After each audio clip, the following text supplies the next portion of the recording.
Hello, my fellow sovereigns, and welcome back to another Crown Yourself interview with another queen. OMG, I am so excited to bring you Jan Joy Hoath. Jan is basically the queen of joy. She has the most beautiful heart and love and Fruit Loop pants that you've ever seen in your entire life. And one of my favorite things about this interview was Jan faced something that every parent fears, desperately fears. And she and I have actually had, in some ways, some similar experiences in that space that I'll share on the episode coming out on Friday. It's a special episode. And with that interview, Jan gave this interview that you're about to listen to. Jan gave me the courage to really look at the deep end of joy, as she puts it, because Jan offers a unique blend and approach to her work, and she has a signature process called the Happiness Prism, which allows her clients to build a no regrets life. But it's the deep end of joy, which we dive into in this episode, that is really where joy is sourced.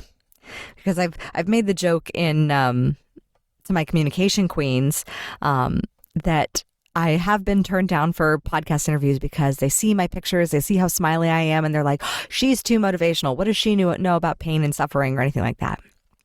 And yet it is your pain and your suffering that you will discover how to transmute that like alchemy and turn those challenges, painful moments, those heartbreaking moments into the greatest ability that you have to experience a level of joy that you didn't know was possible. And Jan is phenomenal at taking you from that deep end and skyrocketing you to a whole new level of joy, because it's only because you went into the deep end of that heartache and that challenge and that pain and that struggle, and you went through it and you faced that fire, that you know and value the level of joy that comes out on the other side. You will see that joy isn't something that we have at the end. It is a vehicle, and it is a way of living a legacy, not just a life, but a legacy. I am so excited to bring you this interview that truly, I have to say, touched my soul and my heart. And now it is my honor to give you Jan Joy Hoath.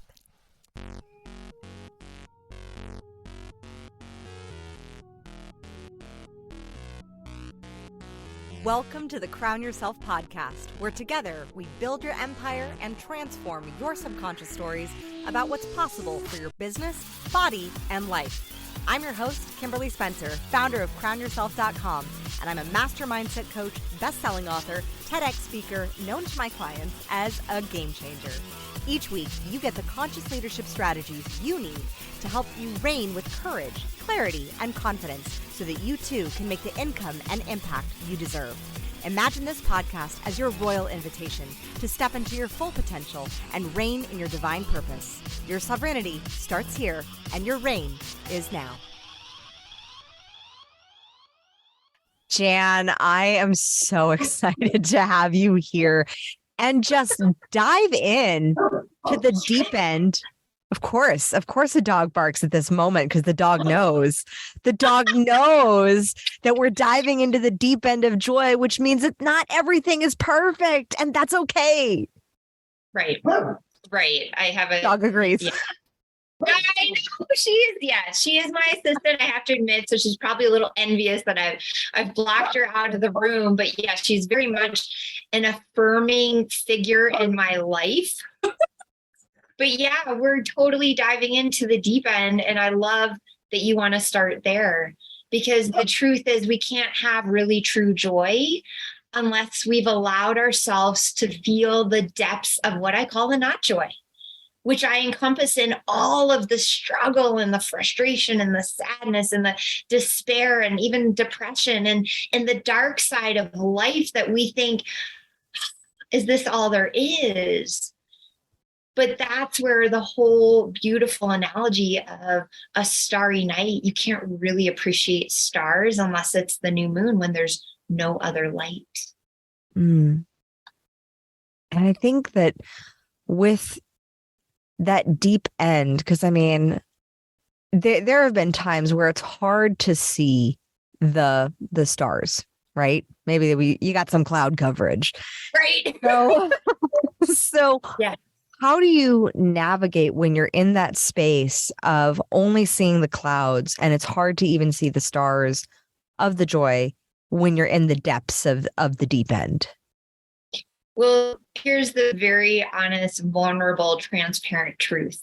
It is very challenging. And I've been there so many times, though, and that's where I can stand on the other side of, having built the muscle of faith and trust. That yes, when there are clouds, those stars are still there. The sun is still there. And rainbows abound. Like I say, I'm backed by rainbows. We can get into that later. But the truth is it is a bit of a faith walk to appreciate that, even when we're in the depths of despair, and I've had depression, I had postpartum, I've had many challenging circumstances, and I know you have too. That's why we can relate so well, where we could have been taken, completely out by life.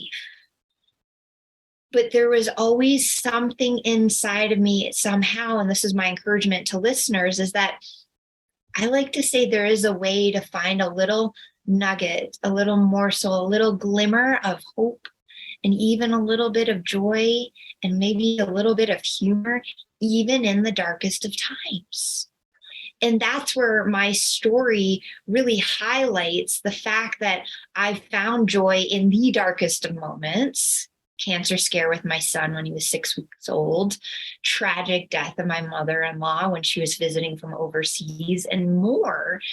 And yet I can stand in this truth with full faith, shoulders back, arms up high of yes, I believe you can, anyone listening, find a little bit of a glimmer of hope, of possibility that will lead to the next step. To appreciate that this darkness is not infinite, it is finite, because the truth of who we all are is divine beings. And in that divine beingness, we are all deserving. We are all worthy of something better. But to appreciate the darkness, and again, I get that this is a muscle and this is part of the depths of what I teach, and I know you teach in part too, is learning to grow through it, learning to embrace the suck, so to speak, to appreciate that there's so many morsels that we can take away, what I call the lessons and the blessings, to move into our now, that allow us to move into a brighter future of greater joy. That what I believe in my concept of the deep end of joy, and there will be a book hopefully soon, but the concept of the deep end of joy is you wouldn't want to dive off a high dive into a shallow basin.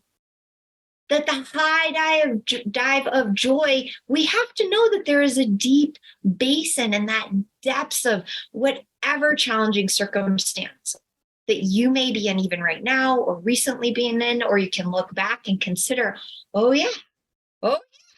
that grew your capacity to receive more joy, to receive more of this entire beautiful, abundant life that we all have available to. Absolutely. Could not agree more. Because I can definitely say before I had kids, the blame game was fierce, and it's very easy. And what I found, what robs you of your ability and capacity to experience joy is when you're in a space of blaming and complaining, because then you're recycling the stuff that's not joyful. And thus you're creating more garbage, and versus looking for those nuggets of joy. And I love that you said humor, Because my very, very good friend, Amanda Wynn Lee, who wrote a book, The Noodle Chronicles, about her son's scare with cancer, she shared some really personal but funny stories of just how she found the moments of that fear, of like the moments of joy, the moments of goofiness and positivity through that. And I think that is something that it's a skill set to find. And how do we cultivate that skill set? Because I know so many of my audience get tripped up on the how. And when you're in the suck and the thick of it, like training your brain to think in a new way other than you've been conditioned. And if you've been conditioned to blame and complain, training your brain while you're in the suck it feels challenging. So how do we move forward when we're in the suck and retrain our brain to find those moments of humor and joy and light and love? I'm so glad you asked. And if that's okay, I'd actually love to share the story about my experience with my son and his cancer care, because that's the real vibrant outcome of me finding my joy, as I like to say, in my darkest hour. And I'm going to have to look up your friend's book. That sounds amazing. And I love her already. So thank you for being out there and, expanding this conversation that I think everyone needs to hear in multiple times, because it's not what we normally hear in society. Yeah. We normally hear push through, endure, make it happen, all the things. And this is where the story of my son's cancer scare is really like polar opposite. And I'll just kind of give you the ending really quick so everyone doesn't have to be too nervous, that he's a thriving 10-year-old now. And that he is a miracle, a medical mystery and a medical miracle.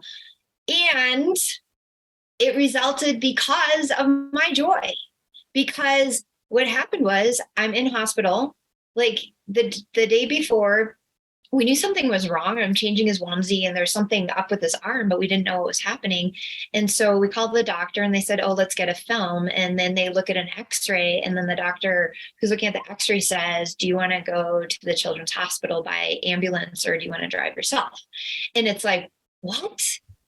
Like, excuse me?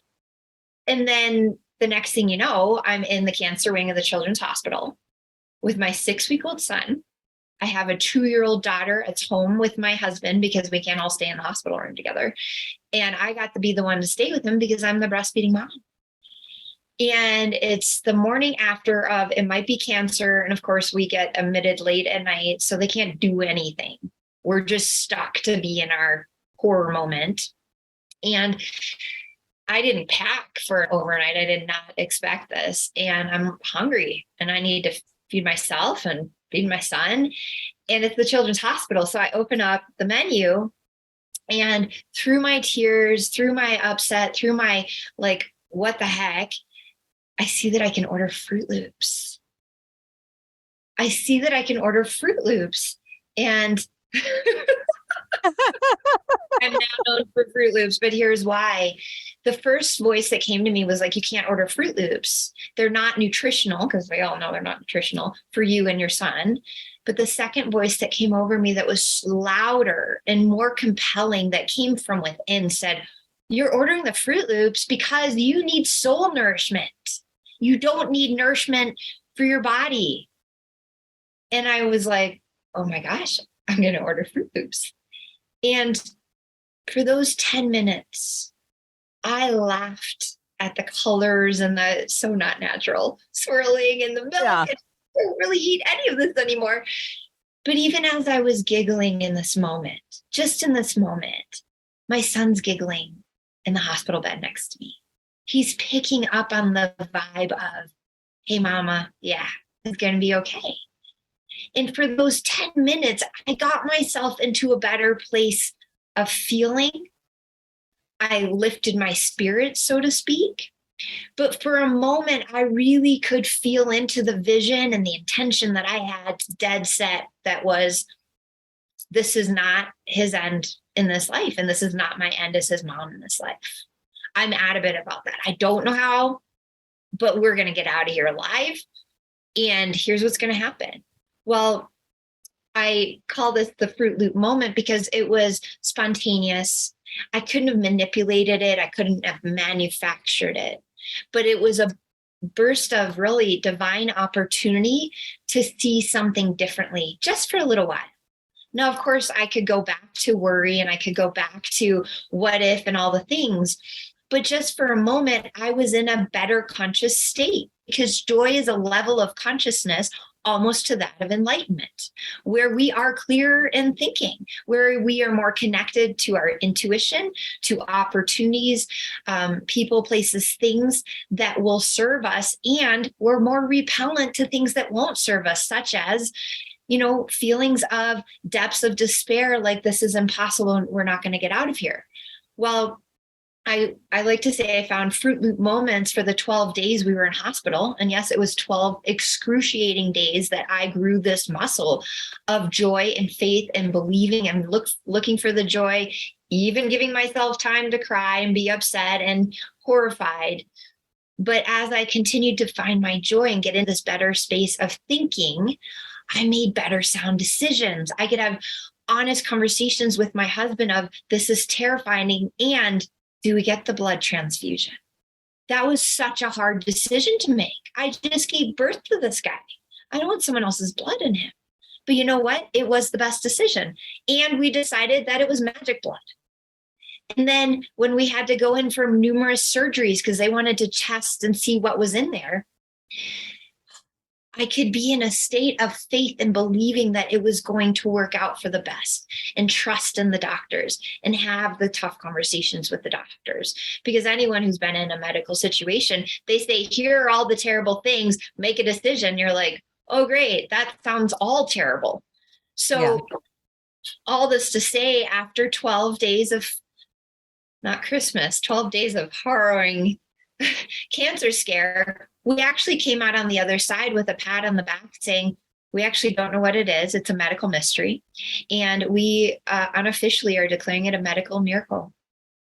And they thought they were going to have to monitor him for 6 weeks, 12 weeks, 1 year, up till the age of 18. Well, on his 1-year birthday, it still moves me.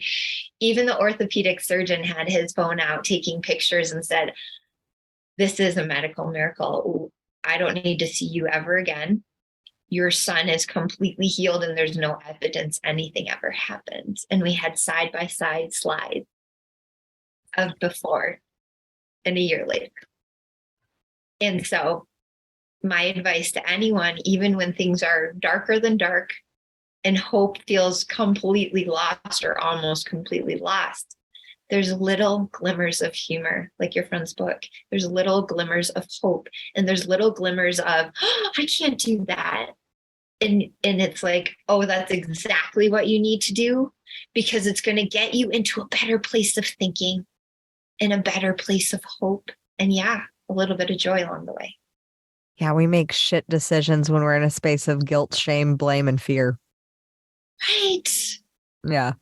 Yeah. And I, oh my gosh, your story is so magical, and you and I are even more alike. Even more similar experiences. So the beauty is that, it's when you see those moments and choosing to find the joy. And I think that that's the biggest piece that I've found in any struggle. It's, where does your line of choice end, your ownership end? Because as I tell my clients, you can only take 100% ownership and personal responsibility, and blame is like, or shame or guilt is like trying to take 10% of somebody else's personal responsibility, versus, where do you see the line of choice ending for choosing to find that joy instead of in those moments when things are so challenging and when others around you may not see the joy or choose to see it? And that is that is the hard part. I will admit that. because time and time again, and that's where I have built the muscle, right? I've been at this basically my whole life of realizing I walk around with a big Cheshire cat grin. In fact, I used to be made fun of for my smile, but I walk around and I see rainbows when other people just see darkness. And there is a level of taking 100% responsibility for even that. Like, I get to see the better side. And I realize now, because time and again, it feels better. I'm more empowered. I'm more equipped. I'm more confident. I'm more able to face whatever. So it's working for me and it's worth it. And I know when people are really starting out, there is a little bit of, trust in what I'm saying. But I want to be very encouraging that what's really cool is there is science to prove this. There's fantastic books. Rick Hansen wrote a book about, it's Hardwiring for Happiness. Hardwiring happiness? Yeah. Yeah. When you essentially look for the good, your brain starts to be trained to look for the good. So it does get easier, but it's just like any muscle. When you go to the gym and you haven't been working out for a while, like, it's going to be a little funky at first. But what I can promise 100% guarantee is when we take 100% responsibility for our own experience and realize, yeah, maybe I can't control that specific circumstance. I have control over how I relate to it. And I don't want it to take me down, because I'm committed to the most joyful, beautiful life possible. The one where I get to contribute more and be more and experience more, rather than living at the default, living at the victim, living in the blame, shame, and all the things that you were talking about. Like, yeah, no thanks. I'd rather be responsible for everything. And even, I'm sure you're an Abraham Hicks fan too. Yes.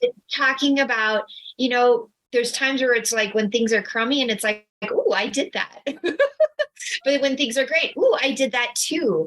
But realizing that there really is, and I promise you, there's times, and I have a vivid memory of something that happened recently where, like, sometimes it's like, it's so absurd that you just have to laugh. And like, I feel like I have to tell the story now. I went to fill my tires. And it's like, okay, and I've got my son with me and we're filling my tires. And then I'm down to the fourth tire and it's like, all right, we're going to get on our way. We've got all these things we're going to do. And I pulled the tire filler cord out, and all of a sudden the entire plug of the tire comes off. And I'm sitting there and you like, because your face is kind of close to it.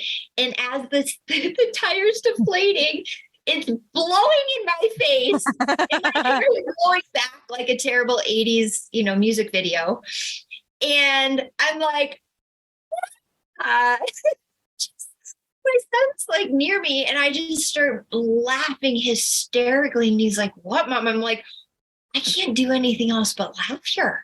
It's absurd. And I was just filling my tire, and now it's flat. I can't go anywhere. I can't do anything. What the heck?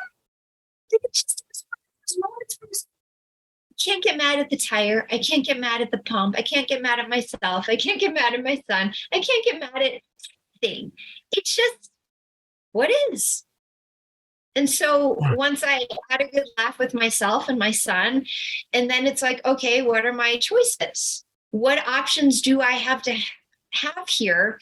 And that's part of the joy factor for me, is the fact that when you are in a better place to make sound decisions, then it's like, okay, I can call AAA. Oh, I can call this tire place. Oh, I can tell that place. Like, all the opportunities show up to us, rather than feeling helpless and like victim and like blame and whatever.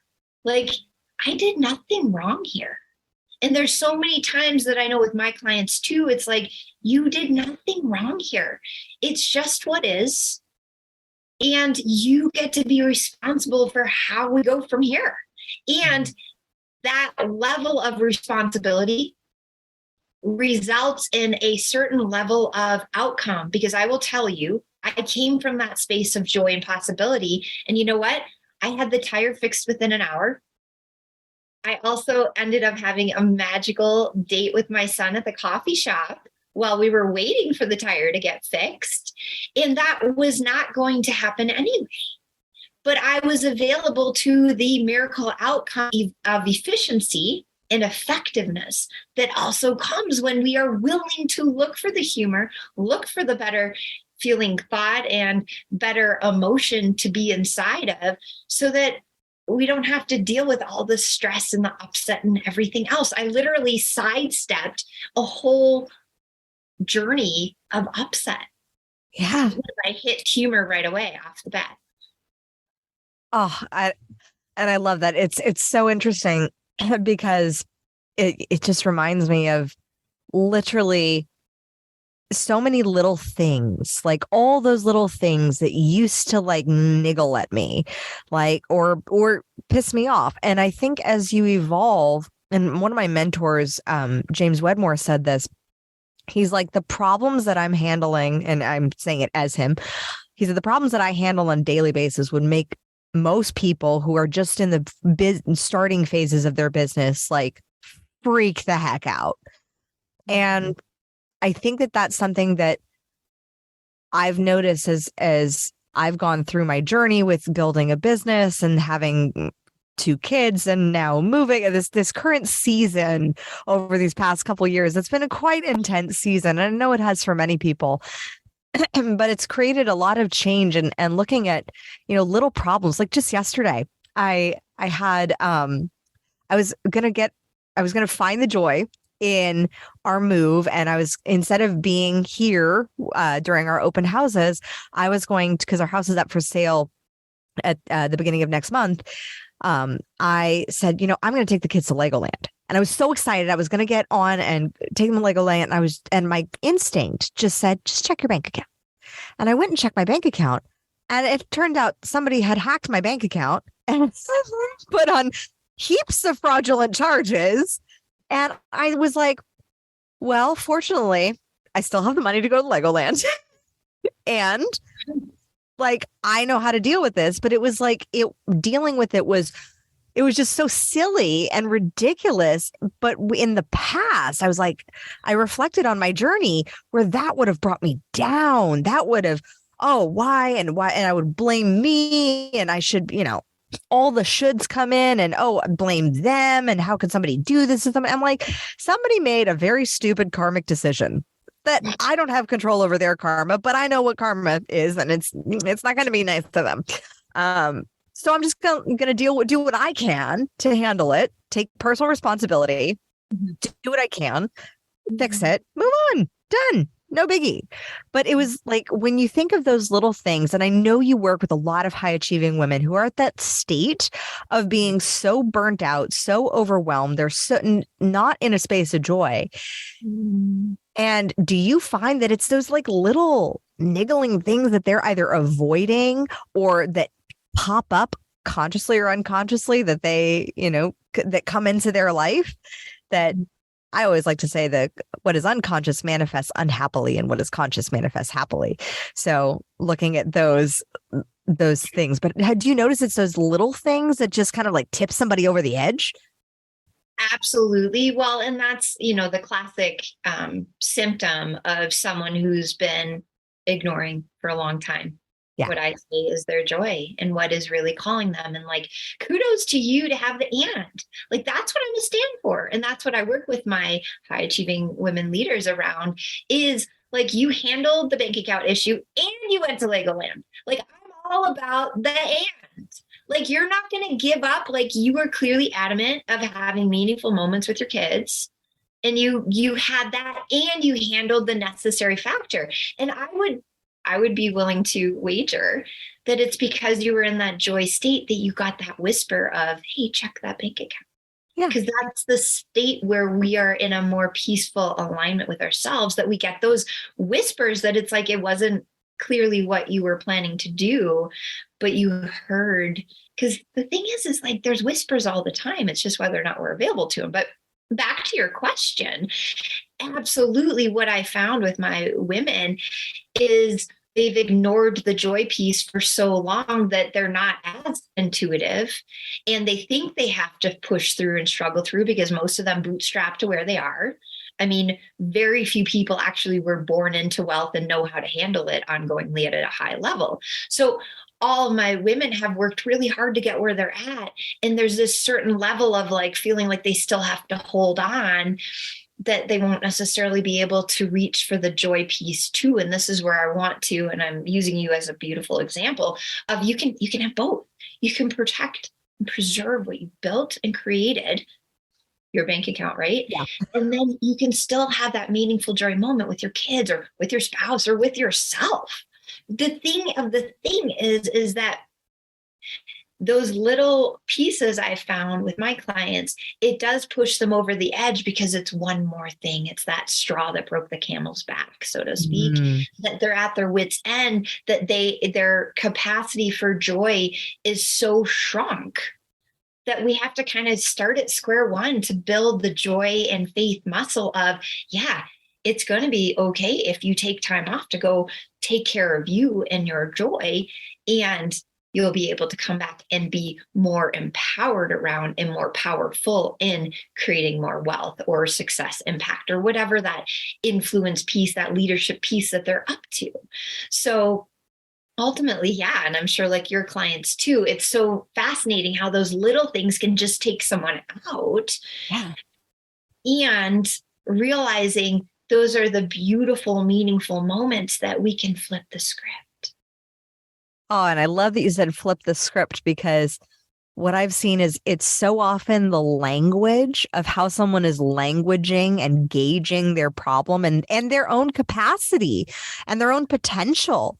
Because if you're saying, if you want to go to that next level, whether it's in your career or in your life or in whatever area, or and find more joy, find more expansion, find more fulfillment, but you're using your language and you're saying, I've had enough. I'm so done. I'm like, and your language is gauging you and saying that you're capped, then you're kind of trapping yourself in your own box with your own potential versus Absolutely choosing to see, oh, okay, this is just the universe's way of telling me that I can handle a lot and which is preparing me to thus handle more responsibility, because with great power comes great responsibility. And if we're not being responsible, both with our self-management and with that with which we manage, then, and the roles in which we play, then we're capping our own potential. Right. And we're capping the possibilities of that joy. And yeah, the potential for epic joy. Where you'll also have more influence and impact. That's where the ripple effect, and like my body of work is around something called the happiness prism, but that's the idea of being backed by rainbows. But when we allow the full potential that you're talking about, and we radiate to our fullest, what I say, joy potential, then that's the rainbow effect, the ripple effect that we get to have out into the world, into our communities, into our families, of course, and way beyond into greater consciousness. That, as leaders, everyone, and I know your clients and my clients, like they want more for others.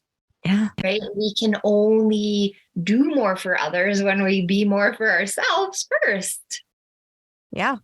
Yeah. And it's so interesting. I found the language in which because I'm training for a marathon that was supposed to be in January. And of course, at the same time, we're moving. And so I allowed myself to surrender. I said, well, just because I may surrender the marathon doesn't mean I have to surrender the training. Like, doesn't mean I can't do it. I just may not fly to it. Like, I can do it on my own terms, or I can push the date and do another one in March. And that's what I chose to do. But it was from that place of joy and possibility. It allowed me to then look at and have the instinct. It was actually in a meditation. It was just like, just sign up for the LA marathon. You'll be here in March. Like, you'll be back here in March anyways. It's right. It's in perfect divine timing. Like, and it was instead of this, like, I have to do it this way by this date and all that. And I think so often, especially high achievers, and women, what I've seen in particular, get stuck on the have tos and the shoulds. And how do we liberate ourselves from those have tos and shoulds of life and find that realignment back to that joy? Oh, and that's so good. And I'm so with you with languaging. And I love your TED Talk, by the way, about decisions. But what's coming up for me to share is the reminder, like, and this is what I teach. One of the big things I teach inside of my world of intention setting, of making the decision of you're going to run the marathon, for example. And by the way, I'm a marathon runner too. I actually, yes, of course you are. I did a 50K trail run this summer. That was crazy. It was a wilderness race and it was up and over a mountain, 7,000 vertical feet up and down. It was crazy. Oh my gosh, you're such a badass and I want to do that with you. And it took a lot of commitment, right? And I didn't know, like, I knew I wanted to run a 50K. So this is where using myself and yourself as an example here, that, you know, the intention is to run the marathon or run the 50K or whatever that is, right? Someone might be at a 5K level. We honor that. But appreciating, like, the intention is to fulfill upon it. And my intention whenever I sign up for a race, any length, is to finish with a smile. I want to finish with a smile. So in the fulfillment of and deciding that I'm going to run this race and finish with a smile, maybe the trajectory shifts from one particular location in one marathon to another, or a year. I was signed up to run a marathon last September, and I got injured last summer in my training, and I was able to push it ahead to this year. So I was able to actually run the marathon, which was 2 months after the 50K. Oh my gosh, my legs were not happy with me, but I still finished with a smile, holding my husband's hand. It was and that hard, fast languaging that you're talking about, that I think some people, you know, pinch off what else gets to be possible when we get so stuck to and attached to a particular way. Like, your intention still gets fulfilled. My intention still got fulfilled. I've been wanting to run a 50K for a decade now.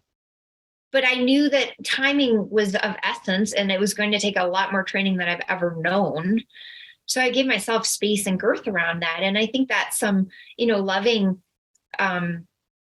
invitation I have for anyone around languaging, like what you talk about, and deciding this is it, this is what's going to happen, but giving grace to, giving space to, letting the divine dance within that possibility of what really is the highest and best good. Because as I teach intentions with my clients, I always bless it with this or something even better for the highest good for all concerned. And so it is. And so it is. I say the exact same thing, Jan, like this or something better. And that's what we keep saying with this house. It's like, it's this or something better. I'm like, the house looks really good. And it's this or something better. So you either get what you want or you get the lesson you need. I mean, for me, it's so interesting because coming full circle, I chose instead to postpone the Disney World Marathon and then I said, I'll just run the LA Marathon. The LA Marathon was one that I was supposed to run back in March of 2020. And then my husband said, oh, I got an offer to go to Australia for conventions, which ended up us. And my gut was like, skip the marathon, go to Australia. We ended up getting stuck there during the pandemic. And it was the most fun 2 years of living by the beach. And it was fantastic. But it was because I chose to surrender the form. And I knew that I'd run a marathon again. At some point. Yeah. At some point. Yeah. It's already done. So yeah. It is. And so it is. It's just the timing may not be in my own, you know, making of what I think that it should, quote unquote, to go back to the shoulds, be. Yes. Yes. And I think, how do you, like, especially when you're facing the deep end of the dark times of it seems to me that stripping away the shoulds and the self-blame, particularly of like this shouldn't have happened, or the blame of self is one of the hardest ones to work through. And so when you're focusing that arrow of blame on yourself and putting yourself in the villain space, when you're making those shifts, how do you make your shift back into a state of joy so that you're at ownership and full responsibility and presence rather than in that space of blame, which then can lead you down a very dark spiral of shame and self-hatred. Right. And it's a self-perpetuating cycle of downward spiral. Absolutely. Yeah. Well, and I love that you asked this. And this is honestly, it's truly the secret to absolutely anything and everything. And every spiritual leader will stand in this with me, and I'm sure you will too, is the practice of forgiveness. Starting the practice of forgiveness of self, which is so hard. And yet it is so necessary because it gives space to the healing, and it gives space to the awareness that there is something more. It gives space to the understanding that, like, you know, no matter what, like, we're going to be okay. And what I want also everyone to hear, I want everyone to hear this, because I tell my clients this all the time, especially when they're in any of those downward spirals, is you are already forgiven by the divine, by what else is so. And so it's letting that forgiveness in, of shining it on yourself, that can give space to what else is possible. And that is the building blocks of joy. Because if you can't forgive yourself, which is the ultimate forgiveness, it's a lot of times easier to forgive others than it is ourselves. I mean, again, every spiritual leader I know has a forgiveness practice. And I'll tell you what, personally, it used to be that I was forgiving others because of, blame and everything. My daily forgiveness practice is to myself. What is your daily forgiveness practice? I have to know. Well, I have a meditation cycle that I go through, if you will. And part of it is sitting in, really looking at, what am I forgiving myself for today? And pinpointing what are the specific pieces. Where was I short with my kids? Where was I, maybe over giving sometimes. That's a little something I deal with. But where did I go outside of myself? And pinpointing specific pieces and really sit in that. And then I honestly go into, and I haven't shared this in this format before, but I go into, I know that you, source energy, God, goddesses, divine, spiritual team already forgive me. And so I'm going to forgive myself in this space. And when I sit in that, I get this wave of emotion. Sometimes it's with waterworks. A lot of times it's just this, like, it's almost like I have this image even as I'm talking, like when all the mechanisms of a very intricately built clock or something kind of come into place, into a locking system. And then I feel this alignment come in of the ultimate forgiveness of myself allows me to be more of me today. And from there, I can stand in more joy possibilities. And I can stand in, where do I need to clean up and take responsibility for something? Or where am I going to shift the way? Oh, I'm not going to be as short with my kids. I'm going to take the time. Like, this is one of my secrets. I just shot a video on this for lonely leaders to rediscover their joy. And it's like, take 5 minutes and just take in yummy time with your loved ones, just appreciating them, but that space of just taking those few minutes, and that is within a larger meditation that I do daily, but it allows for that space of self-love, self-compassion, and self-kindness. Because the truth is, if we are self-loving and self-compassionate and kind, and therefore we can self-trust, then we treat others with greater grace. And then we can be better leaders, and we can be better moms and wives and spouses and friends and sisters and daughters and community members in this larger, context of life. But taking that forgiveness practice really to heart is very humbling, for sure, but it's very empowering. and freeing and liberating, to use one of your words. Oh, and it goes back to that dichotomy of the similarities of opposites, the deep end, the dark side, and then the joy. So the humility, but also the empowerment that come from it. And so it's the opposite of the ego, and it's a complete yes and of like, yes, you can be humble and human and make those mistakes, and you can be empowered and guided.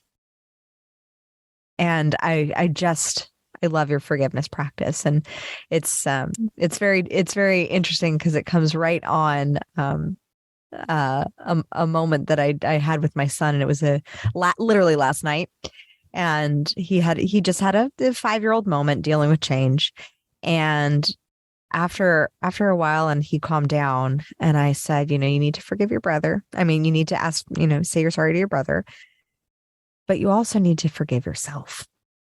And and I realized, oh my gosh, I haven't said that to him. Like I hadn't said that to him before.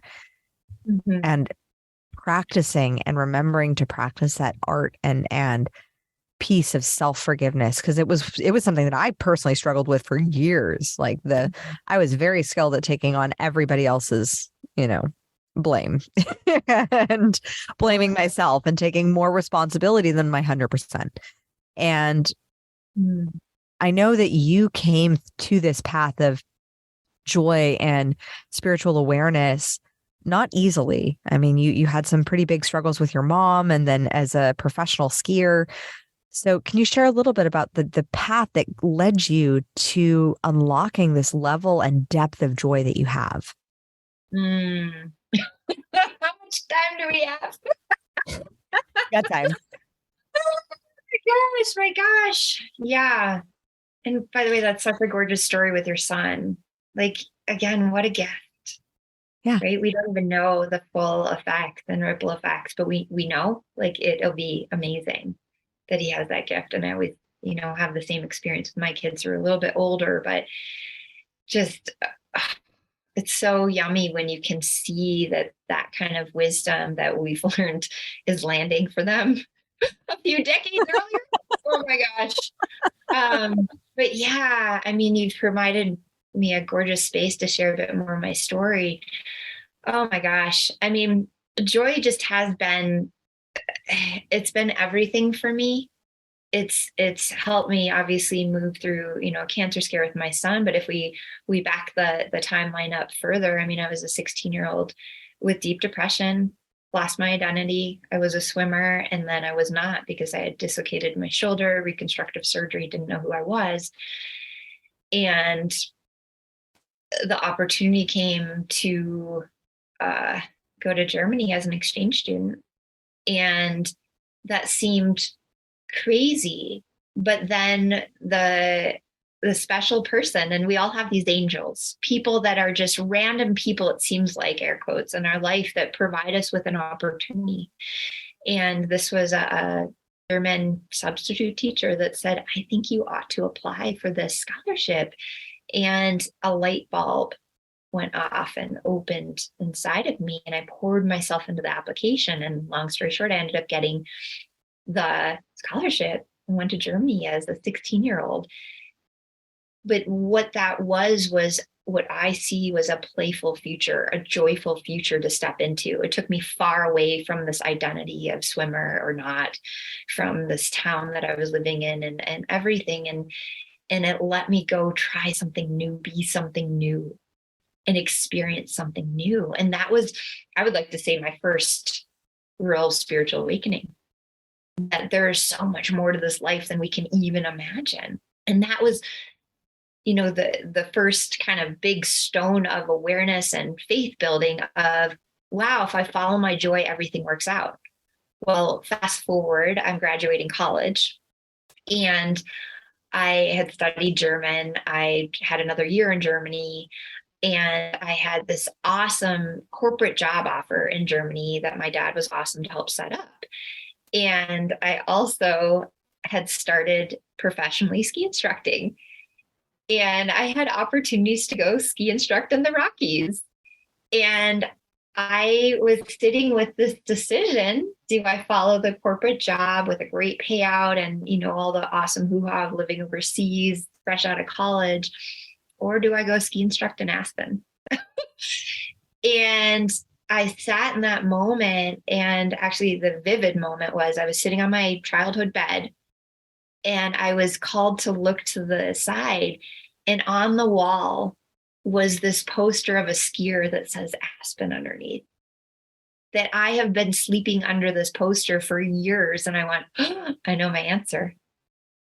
And thankfully, I had parents that were like, we get it. It's Jan. She's going to go. She's going to do. We have to honor it. Well, I went to Aspen, ski instructed. And then here's another dark end, by the way, a dark side and deep end.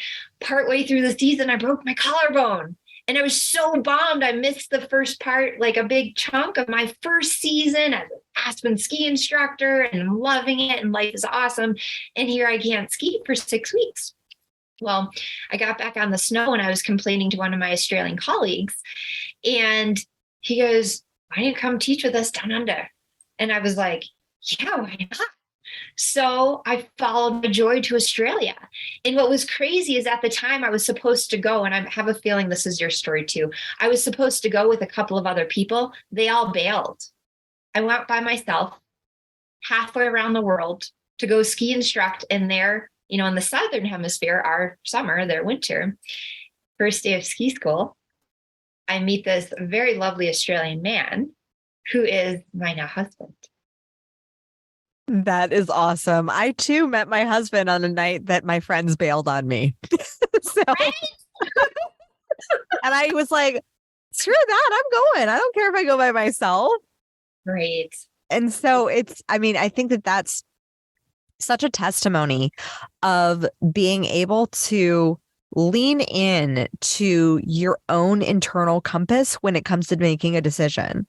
Like if the rest of the world bails on you when it comes to your decision and you still choose to lean in, amazing things can happen. Absolutely. Absolutely. And that's where, the invitation here for everyone listening is that reminder that we are all here to live our own unique paths. And look, it's scary. It is lonely. I mean, I deal with that with my clients a lot, as I'm sure you do too. Yeah. It's lonely at the top. You're blazing a trail. You are truly cutting trail where no one else has gone. So of course it's going to feel scary and awkward because no one else has done it. But that's where my story, and I know your story too, it's always worked out. And it's building that joy and faith muscle of what I talk about, the joy-led life. That when we follow our joy in our heart, like things work out in ways far beyond what we could have manufactured.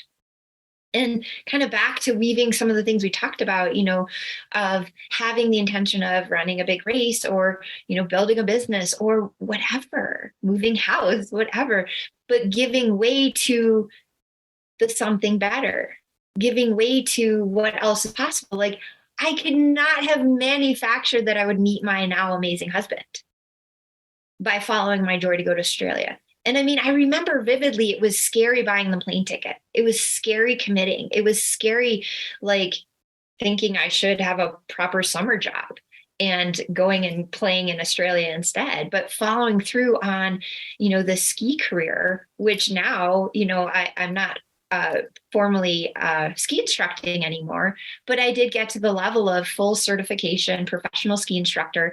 And what's really cool now is we live in Jackson Hole, Wyoming.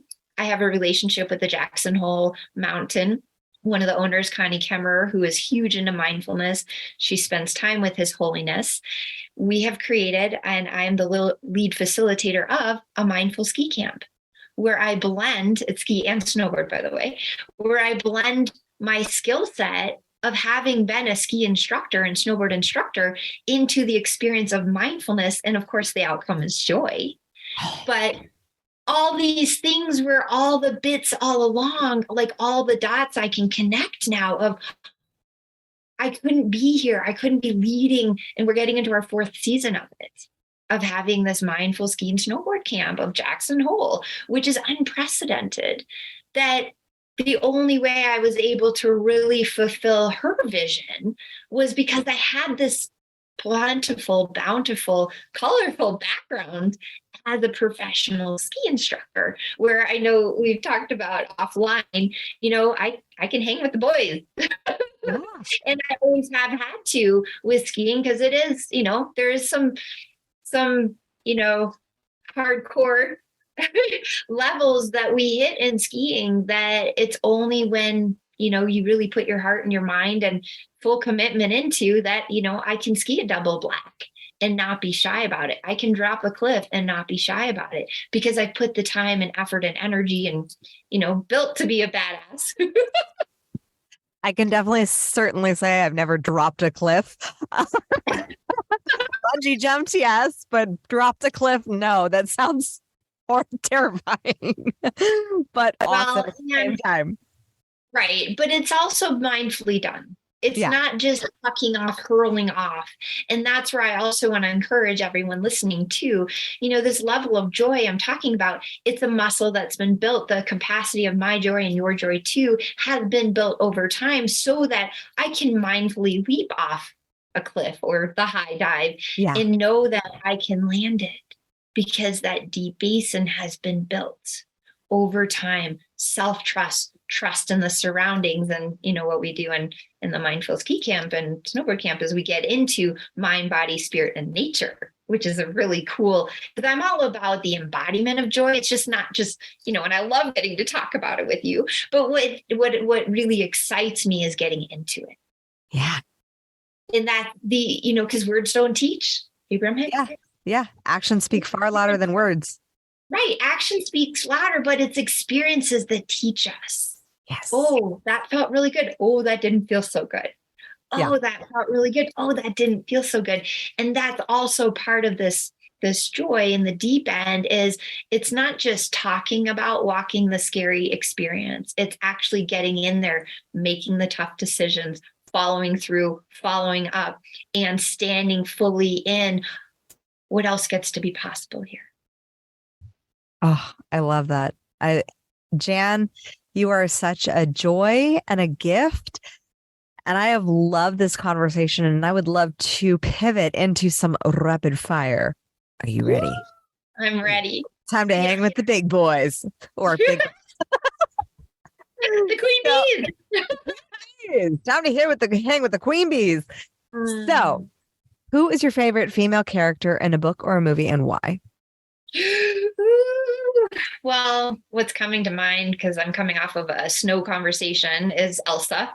Gotta love Elsa and Frozen, and owning her cold and not being afraid, and then realizing it's her love that controls her power. And and of course, I have a daughter, so we had the whole Elsa phase. And I gotta ask, Frozen 1 or Frozen 2, which one's better?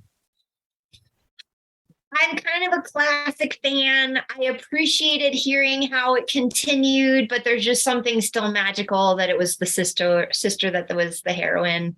Mm-hmm. Gotta love that girl power and sisterhood and everything else. But that's what comes to mind. I'm a diehard Frozen 2 fan, and I'm like, Frozen 1's good, but Frozen 2, I was like, oh, I feel like I called in my second child with that show yourself, of just showing yourself your power and going really into the unknown, because I saw it when I was living in Australia and didn't know what the heck was happening next. What woman, dead or alive, past or present, would you want to change places with just for a day? Now, obviously, if she's dead, that means not in her corpse, unless, that's what you want. But in her, as she was living. I'm going to go Oprah. I do think she's a cool woman, and, just to spend a little bit of time in her skin and to see what she sees from the wealth of, talk about a very strong faith path of going through the darkness and going to the high dive over and over and over again.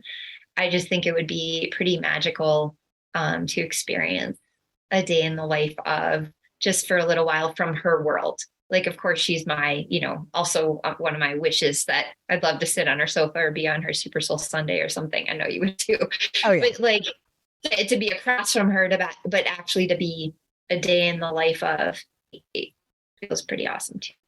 Yeah. So what would you define to be your kingdom? I feel like it's everything around me, everything that I've created, everything that I've allowed, everything that I've grown through, everything that I've influenced, everything that's influenced me, from my family to, there's the physical, but it's more of an energetic space of expansion and growth and wonderment. And of course, joy, and of course, influence.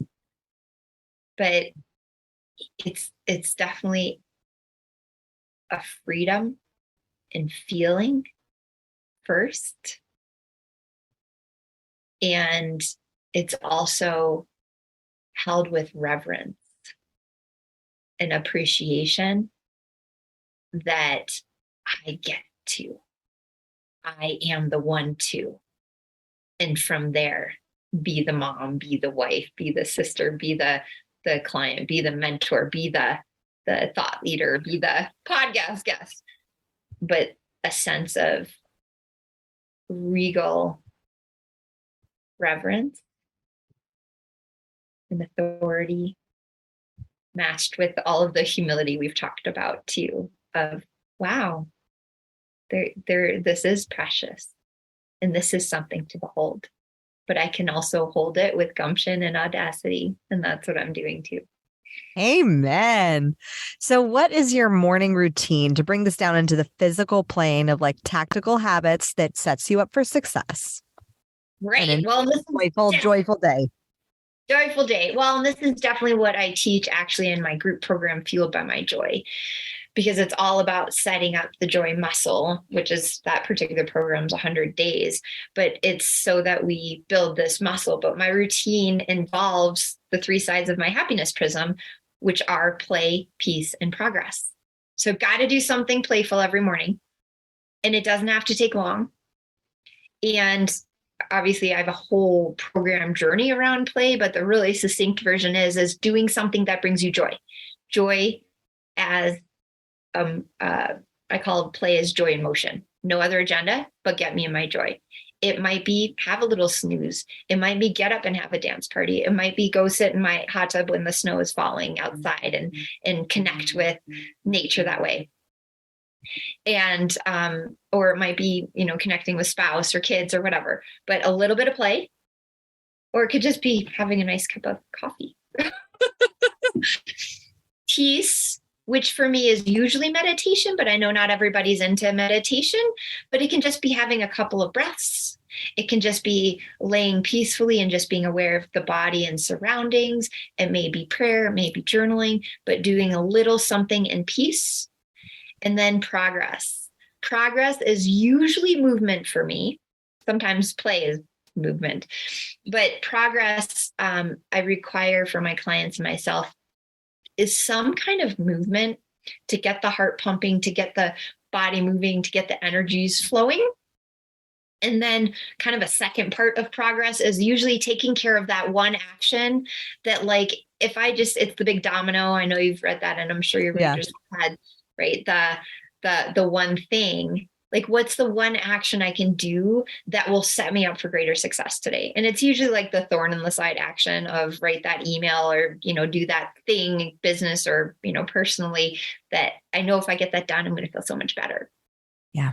But moving around the happiness prism is what ultimately optimizes me and my joy. And that's exactly what I teach my clients to do, to truly be set up for the greatest radiance and, the ripple effect and rainbow effect. I like gradius. I think that we should make that a word. Like, I think that should absolutely be a word. The greatest radius. Just combine the two. Yeah. Love making up words. I know. Yeah, same here. Yes. So what is your nighttime routine that allows you to have a successful morning, a joyful, amazing success? Because assume that you define success in the terms of joy, not in the terms of Yes. how other people may define success, which I do as well. So that's why we get along. Yes, I know. I like to say success without joy is not success at all. No, it's not. So, yeah, yes. So my nighttime routine, well, this is kind of a funny thing that I've done newly for my joy is I am learning banjo. I know you play piano, but I'm learning banjo. And so I spend a little time on my banjo. My banjo and I have a moment. So that's kind of the beginning of my like calming time. And then I usually read a little bit with my kids or snuggle with them. And then I crawl into bed with my husband and my dog that you all got to hear barking earlier, who is a 80-pound Bernese mountain dog, who thinks she's a snuggle lap dog. Another story for another time.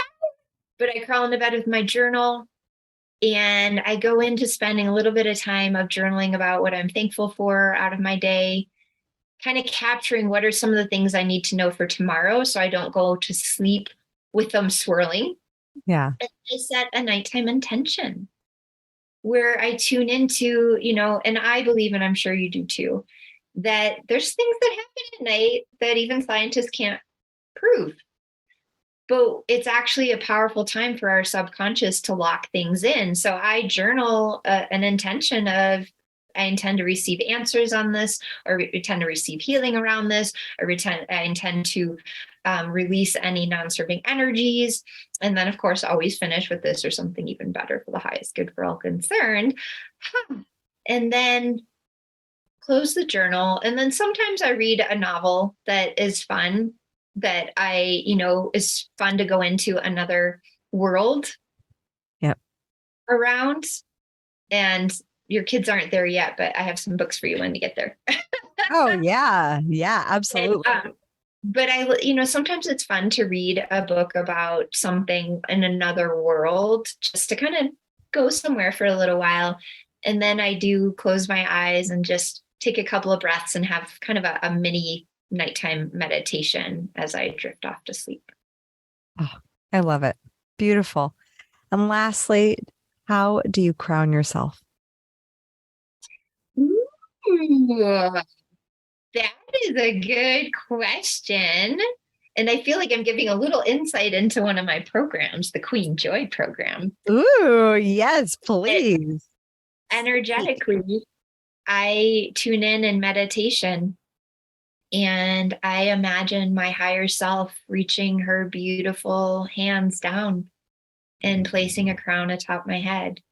And I use that as a moment to tune into what's the material of the crown and what, colors and different things so that I can understand also what's the message for me to be my most regal self, my most sovereign self. And I imagine as the hands are coming down, my shoulders are rolling back and my chin is held a little bit higher as I receive the crown. And then I can feel it energetically being placed atop my head.